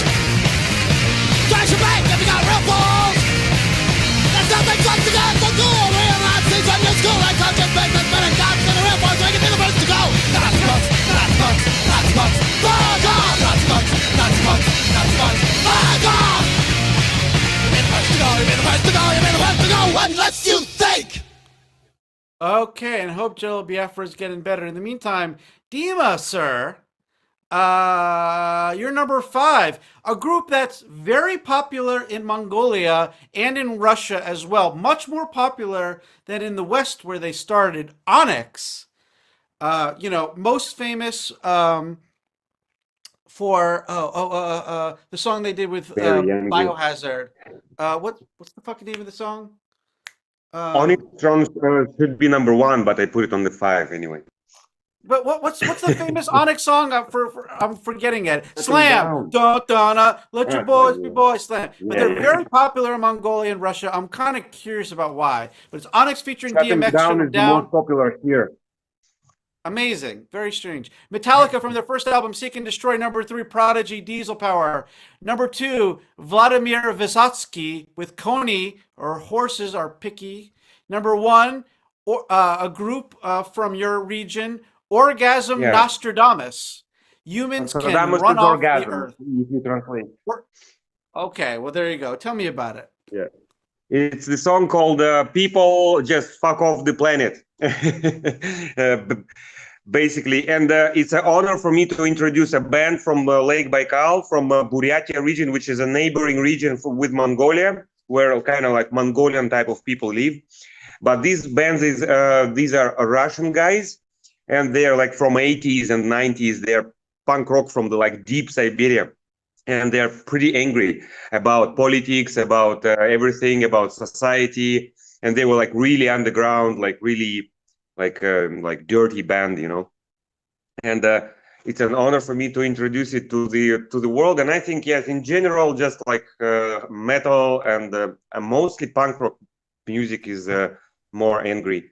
I just put Onyx there because I think it's the only angry band from hip hop, like really angry, and well, I mean Jack had NWA. I think they're pretty angry too, and I have Jedi Mind Tricks too. But so there's some of that. But there's something about Onyx's delivery that I think connects with Russian and Mongolian, where it's very throaty, and it just I guess people in Eastern Europe dig it. I think they're more emotional than other hip hop bands, because other hip hop bands, they want like to beat you with the lyrics. And Onyx are just screaming and just like wow, like there is not much lyrics going on. Yeah, they're just angry. It's just a really interesting thing that they're very, very popular in Mongolia and in Russia. But anyway, in Mongolia they made a cover for the "Shut 'Em Down" song. They made it in Mongolian. That's crazy. Yeah, they did a few. They were one of the first major hip hop act to play in Mongolia. I could talk about that as well, and with G, who's a big hip hop artist there, but those were the guys, and they did a few crossover tracks. One song is called, I think, from coast to Mongolia, from California to Mongolia. It's a very interesting phenomenon to be a hip hop act from America. I feel like they come to Russia like every year or something like that. Real interesting stuff. There really needs to be more. I need a good article about that. Just their popularity phenomenon. It's like Morrissey being very popular in Mexico. Just very strange juxtaposition. But for me personally, I respect Wu-Tang Clan more, and they have more like anger in the lyrics, like in the meanings, and their music is usually softer. Yeah. A little bit. And by the way, Wu-Tang special coming up in the CMC. Yes, Sven, look it up. Morrissey and the Smiths has a very big following in Mexico. It's a very strange thing, and they have cover acts, and like in Tijuana, there's like an annual fan fest and all sorts of stuff. It's pretty strange. But in the meantime, Orgasm Nostradamus, we're going to play the song Humans Run Off the Earth, and then we're going to get to my Nostradamus personally with Dave. Везде низкопоступничество, везде клятва отступничества. Дяденька, научи, как жить, чтоб святу быть. Щенки, в захлебетники подаваться надо, в крестосмертники.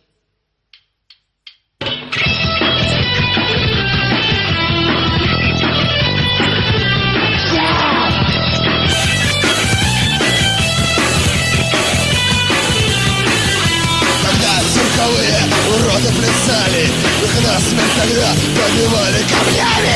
Нас солнышко, когда собаки брехали, тогда колыбельную и пели няни, когда человечество здесь станет лишним, услышишь тогда лягушачьи шаги, когда поспеши донести это ближним, все люди сваливайте с земля.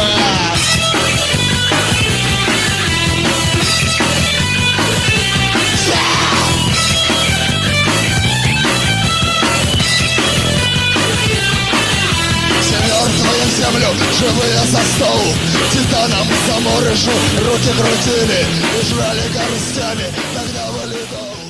It's interesting that the little guitar break dun, dun, dun, dun, dun, dun, dun, is very Mongolian warrior inspired in a way on top of that craziness. Anastasia, were you a long-time fan in your childhood? Don't translate the lyrics of the song. Oh, well, okay, Anastasia, why don't you translate the lyrics of those songs for us as well? Did you grow up listening to this group, or do you have any comments?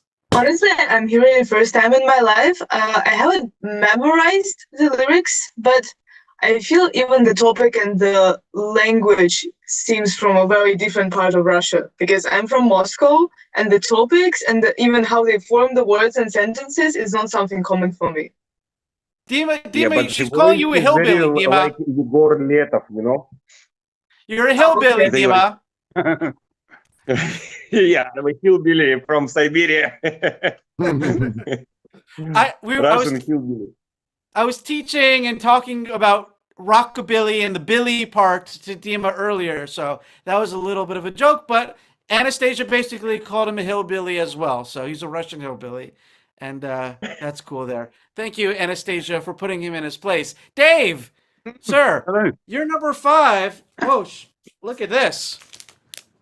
Whoa, it's the Sex Pistols, currently on tour, playing the exact same songs for 50 years. The break in the middle. Oh, it's the good. Sex Pistols EMI. Number 4, Mark and the Mambas, Catch a Fallen Star. Number 3, I got the single right here.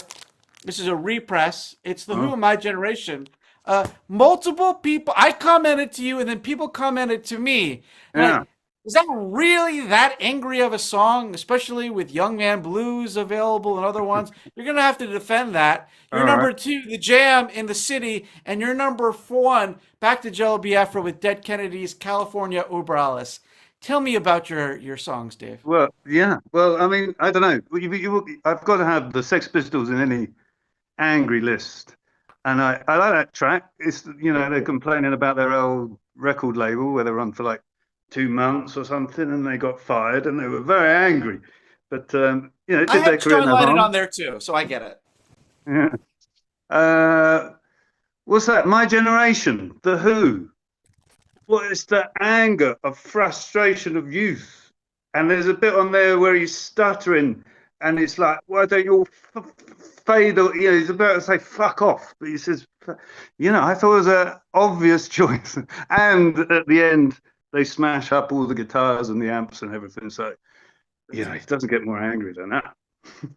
What do you think? Although I do like Young Man Blues. That's a great track as well. But there's something kind of droll about My Generation too. That's what takes it away. It's a great song, but I feel like he's kind of just, you know, dismissive. That's not as angry. That's just my opinion, though. Well, maybe. And in Quadrophenia, you know, the scene where Jimmy is pissed off. He's angry. What does he do? He puts on My Generation and causes a riot. So, you know, I think it's good. Okay. Yeah, In and then City following on with California Uber Alice. Yes, California Uber Alice. He's very angry about what California government, comparing them to, you know, Nazis and Governor Brown, Ronald Reagan. Is brilliant, and the lyrics are so nasty. I think it's a perfect choice. And wasn't Nazi Punks Fuck Off the B-side of that one, maybe? I don't know. I think it's a different, at least my single. I have both those singles and they're different, but, you know, they probably put out multiple ones. Okay. There you go. Okay, California Uber Alice, more Jello Biafra, and then we're going to get to Daniel. Thank you very much, Mr. Bojangles.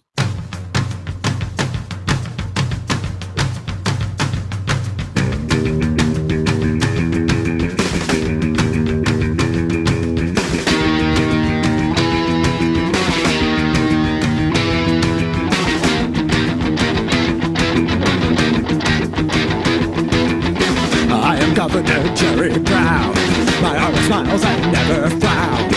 Soon I will be president. Cloud power will soon go away. I will beat fear one day. I will command all of you. You kids are meditating in school. You kids are meditating in school. California, over Alice. California, over Alice. Over Alice. California, over Alice. California.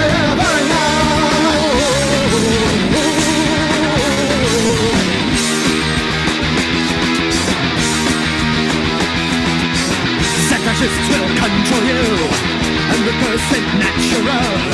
You will jog for the master race and always wear the happy face. There you go. Okay, Daniel, sir. Hi. Let's get to your Hello. list. Yeah, you're feeling very calm. You had some interesting Yeah. work here. Yeah, Rather nervous for the first time here. There's no reason to be nervous. You're number 5, No Party for Shaodong, Strong Wing Blows. Number 4, Newgrounds, Death Rugby, Hate One, and Otter. Number Yep. 3, this was an interesting choice.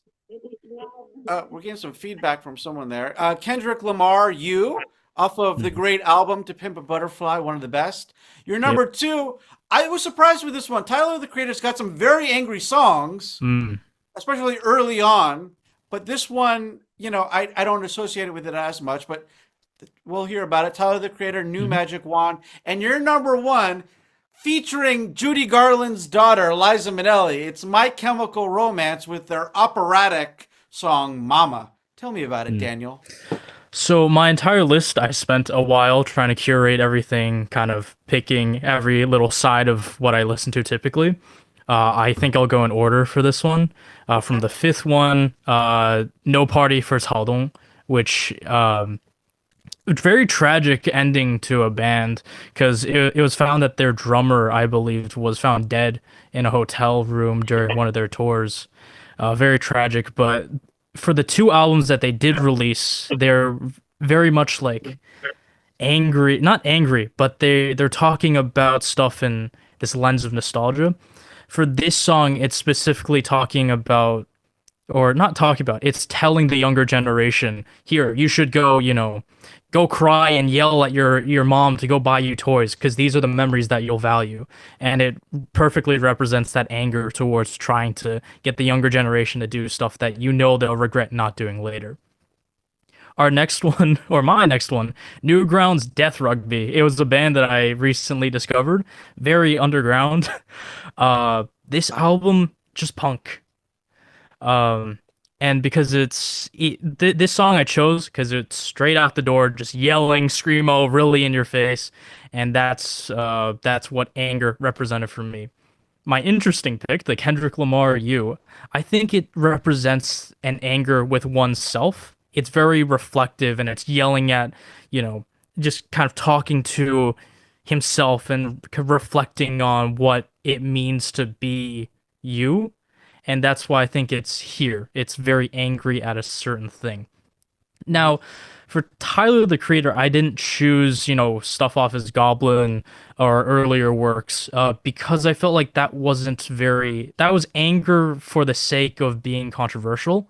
With New Magic Wand, it was one of the, of course, Igor is my guilty pleasure, but New Magic Wand represents this like anger of, here's what I'm going to do. I'm so angry that I'm going to go shoot this person. And it's represented really well through the instrumentation and the lyrics as well, because the synth becomes very aggressive and dirty and whatnot. And the last song, Mama, is just good, like emo rock, even though they would disagree. Just good rock that's in your face, and it's very just It's a very big emotive song, very operatic, with Liza Minnelli on it at the end. Just put your hand up for this question. Like, he mentions 2 of the more interesting hip hop artists around. Have you guys heard the Kendrick Lamar album that the song You is on, To Pimp a Butterfly? Have you guys heard that at all? No, yes. Oh, you Jack? guys are missing out. Yeah, like if you're not into hip hop music, it's one of the more interesting, introspective moments. There's also a song on it called I, And and George Clinton appears on it, some interesting instrumentation. And Tyler the Creator started as someone who was, got a lot of criticism for homophobia and his anger and stuff. And now he's doing these very interesting instrument patches on his songs and very nuanced stuff. In terms of hip hop stuff going on now, super interesting stuff. But in the meantime, hey, very cool. You have no reason to be nervous. It's My Chemical Romance I have a featuring request. Liza Minnelli. I have a request. What's that? Could you play from 328? I can. I will do that right now. So yeah, we'll get to hear some of the Liza part, I think, as well. I'm gonna play that song, then we're gonna get to Anastasia. Thank you, Daniel. You would call me your sweetheart, I'd maybe then sing you a song. But the shit that I've done with this rock of a gun, you would cry out to rise alone. We'll take after all, through fortune and blame we fall. And if you can stay, then I'll show you the way to return from the ashes you fall. We all carry on when our brothers in arms are brothers in arms. So raise your glass high for tomorrow. We got to return from the ashes you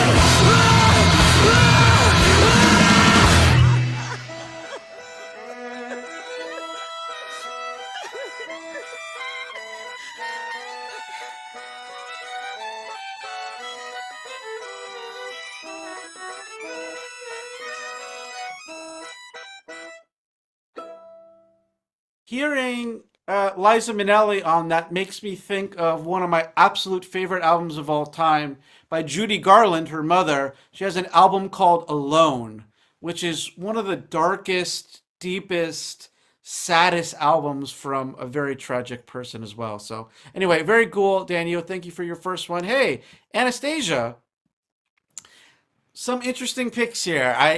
Some that kind of continue from last time and then some different stuff too. Your number 5, Tickle Me, Blow My Brains Out. Your number 4, Lead Horizon with a Katana. Your number 3, here's a Russian track, Lumen with While You Were Sleeping. Your number 2, Girlwood, I'm Your Dad. And your number 1, Violent Vera with God Complex. Tell me about it.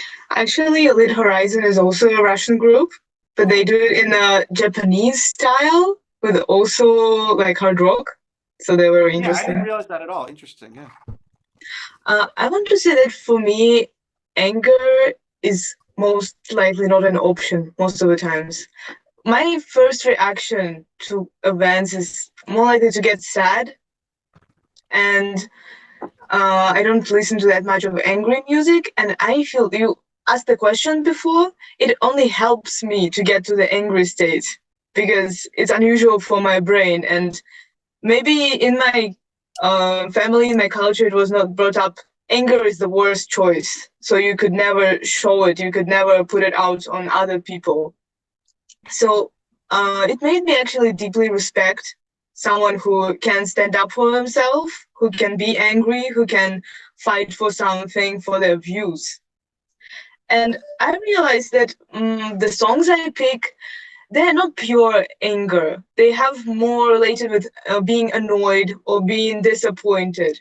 And the anger already comes as a finished product of this emotion. Also, the Lumen, the Russian group, is I really like their lyrics. The text is some kind of psychological. They even tell like the whole story in every song. But the angry part of their music is the political part. And they always push you to change, push you to really use your brain and have your opinion on stuff. And for me, it was very brave. Their music released even maybe in 2000s, but no matter in which year and which point of history you listen to them, they're always relevant. But Oh, no, go, yeah, continue, yeah. Just the last thing about Violent Vera, I would like to put the song from 25th Second.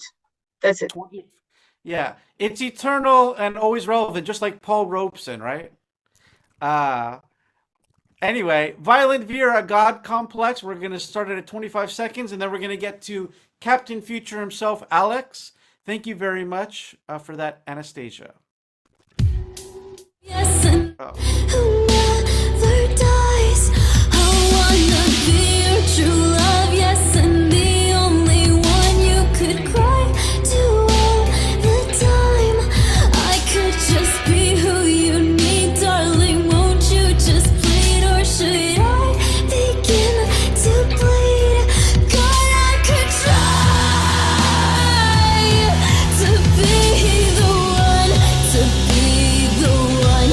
I'll tear down the sky.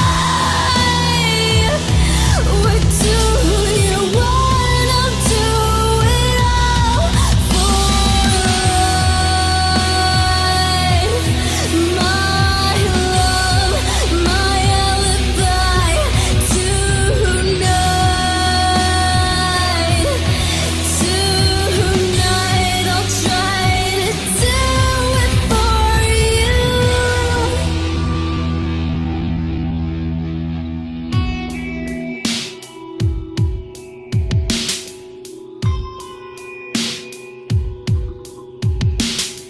I wanna be a white angel, the one with 2 billion of eyes.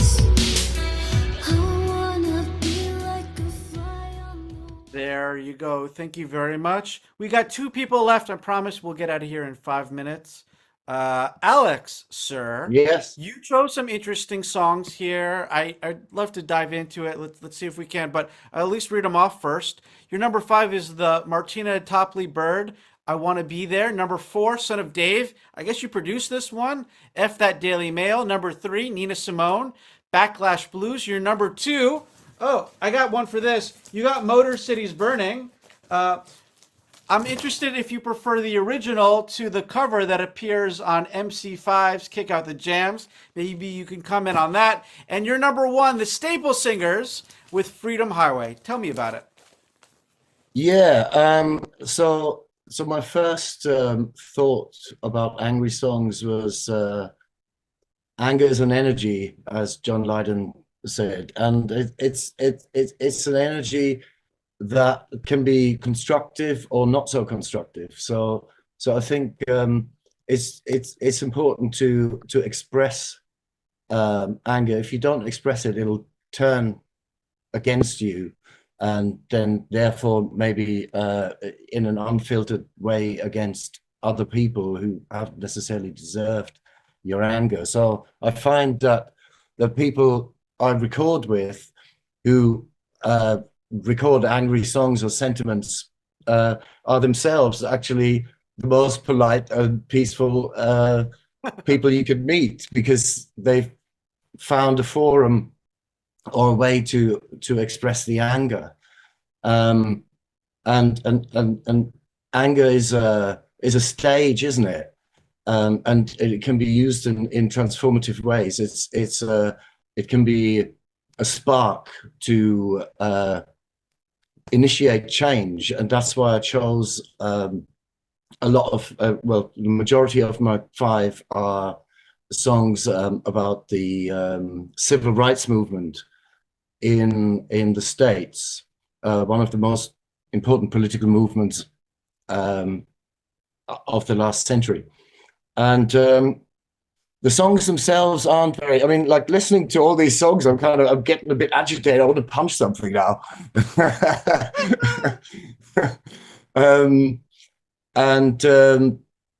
Yeah, so there were a lot of emotions surrounding the civil rights movement, one of them being anger, rightly so, but then at some point you need to come to a point where you are constructive and initiate the change with other emotions, compassion. If you're angry at something or someone, you need to know your enemy to understand how you can transform change. So that's why I chose songs about the civil rights movement in the Yeah, States. you have to give it direction, right? You need to aim your anger, right? Yes, yes, and you need to aim it at the right thing and not at the wrong thing.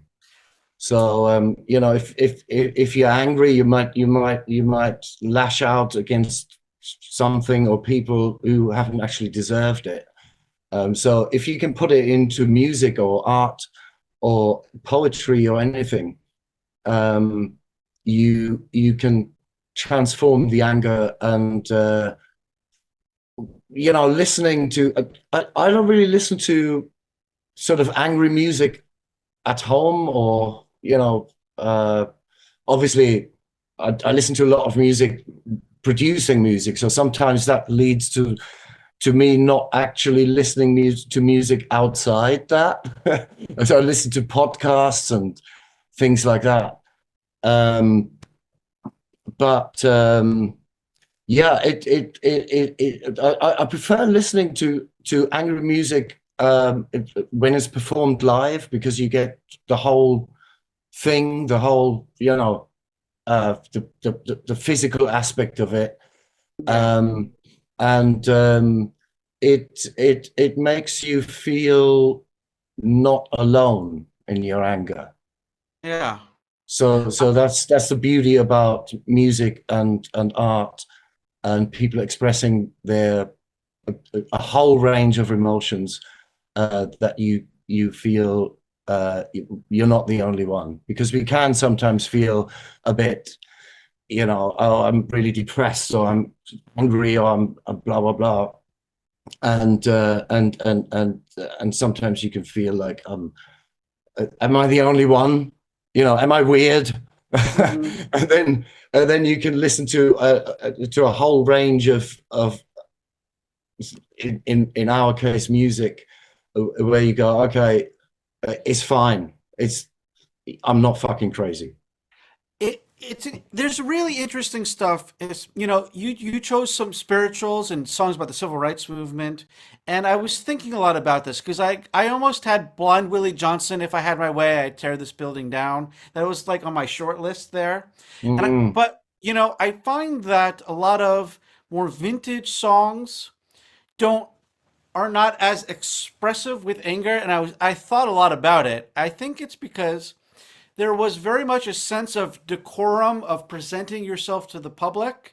And if you let out your emotion too much, that's considered uncouth and not a proper thing to do. So you don't really get those outward expressions of anger until later on, more recently in decades, where you know you can present yourself in a more casual and open way.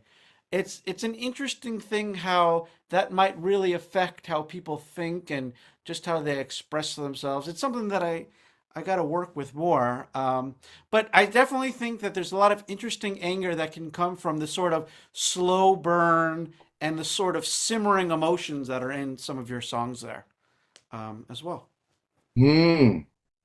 Yeah, I mean, that's an interesting point you're making, that the anger was expressed in a different way. I mean, maybe it might have to do with the Black community being accused of being angry, and it's a sort of a racist trope almost, that I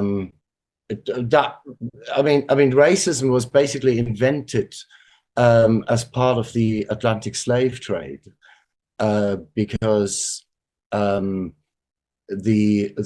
world economy was built on a business model of free labor, but the way people were the enslaved people were treated wasn't necessarily palatable to the general population of European countries, and therefore they had to invent racism and portray Black people as people who don't feel pain, who don't have a soul, and who are sort of animalistic and somehow subhuman to make it palatable.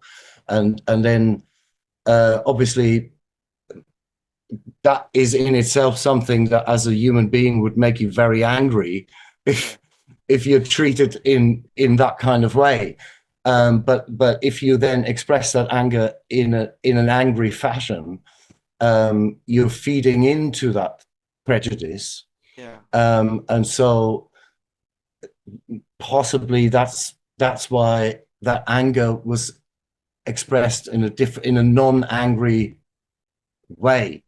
Yeah, I definitely agree with you. I quite one point that I don't necessarily agree with, although I think you're saying it from a true point, is that, and I've heard this before, that racism was invented, by the Atlantic slave trade and the economy. Because what I find is that even like in the history of China, you'll find instances where the Manchu treated the Han poorly, or even like racial issues in Mongolia. And I'm choosing these places because these are the places that I've lived and I've seen it, and you can find it in the history more directly, just in terms of the tribes or even darker skinned people in Mongolia being treated more poorly than lighter skinned people. So even when there's not a specific racial component to it, it's almost ingrained in some ways in people. And I'm not justifying it in that sense, and I'm not trying to,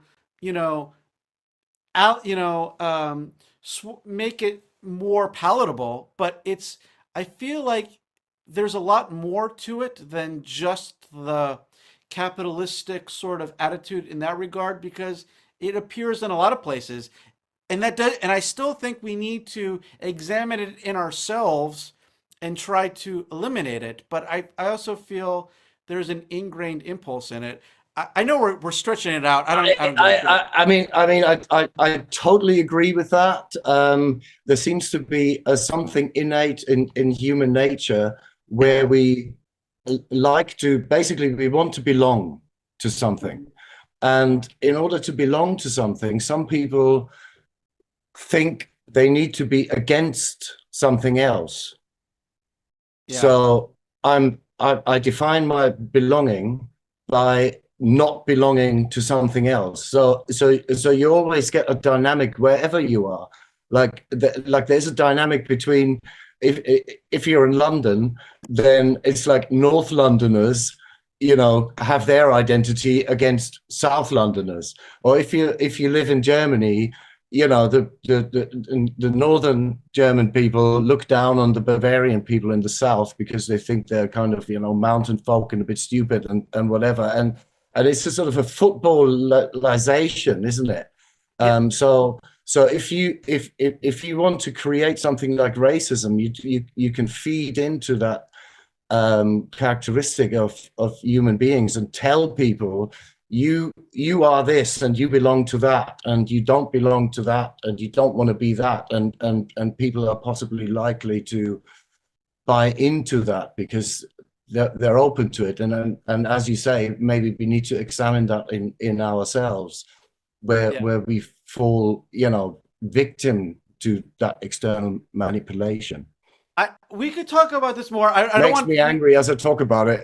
Yeah, I want to say one last point, and I could talk about this more. There's a lot of things I want to say. I recently gave a talk to adult Chinese people here for this group I work with called Popcorn Club that Anastasia knows, and I think Dave knows as well. And we covered just one song for 2 hours. We spent about 15-20 minutes just about the first line of this song. I'm going to play it for you right here. Here. No matter how hard you try, you can't stop us now. That's from Africa Bambaataa and the Soul Sonic Force, and it's Renegades of Funk. And we just talked about who is the you and who is the we, and if he's speaking as one person, how is he speaking for multiple people? That was 20-30 minutes of conversation just right there. Right. Anyway, maybe we'll keep it going, but I want to get to my list so these people can go home or take a nap or whatever the fuck it is they're going to do. Hey, Alex, Captain Future, it's the Staple Singers with Freedom Highway, and then we're going to get to my list. Thank you.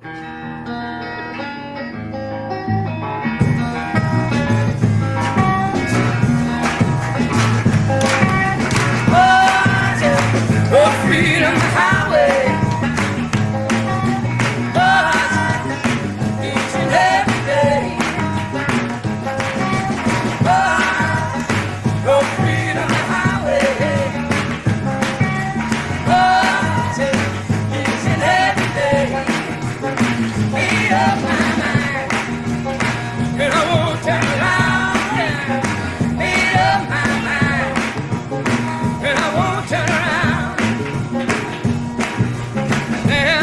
one thing I can't understand, my friend.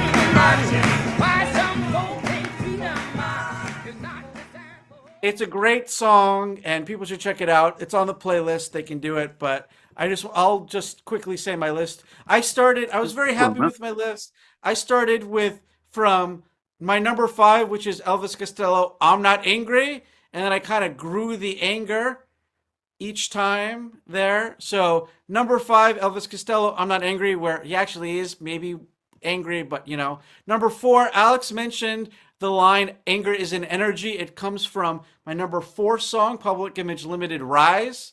And it's one of their more poppy efforts, John Lydon on the vocal, but it's more about the idea of anger than actually being angry. So it touches it, but doesn't engage with it as much as usual.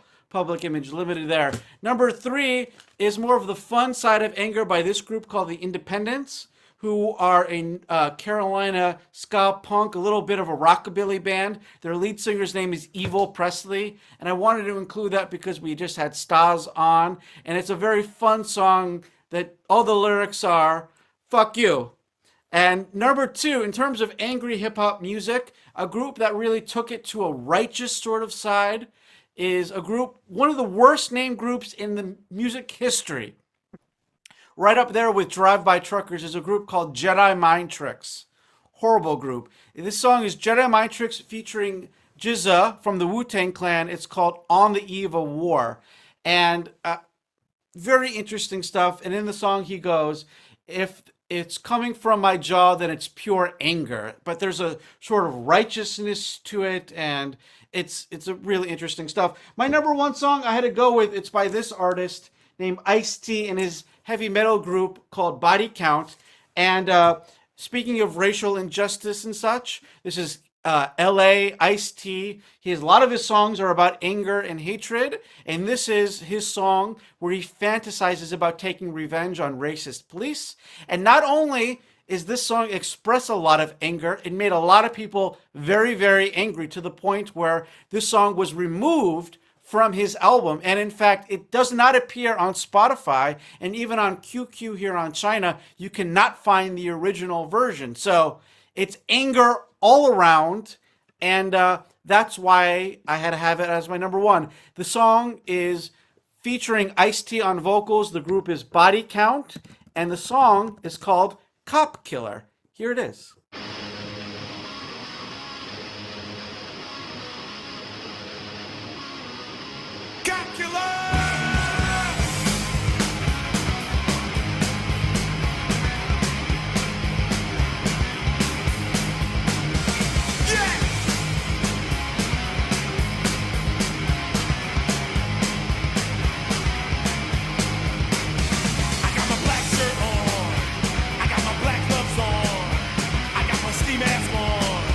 This shit has been too long. I got my tailgate sawed off. I got my headlight turned off. I'm out to bust some shots off. I'm out to dust some cops off. I'm a cop killer, better you than me. Cop killer, fuck police brutality. Cop killer, I know your family's grieving. Fuck 'em. Cop killer, but tonight we get even. All right. I'm not going to keep you guys anymore. Thank you so much for your sharing your critic list. If you're in China, I'm going to put out my QR code to donate so I can keep this stuff going and all that. If you have artists you want to have featured, please connect me. If you have people you would like to have be critics, that's cool too. If you can just spread the word, put out the poster, whatever it is, really appreciate it. We put a lot of work into getting everyone coordinated and dealing with Stas, with the technology and all that shit. It takes a lot of time. And but I really, really appreciate it, everyone. And next week, the Toasters, 1980s ska music out of New York. Really interesting stuff. Sean Cavo Dinsmore has had an epic music career involving India and Hong Kong and New York and Fab Five Freddy and everything else. As they say in Mongolia, Dara Otsi. See you later, everyone. The end.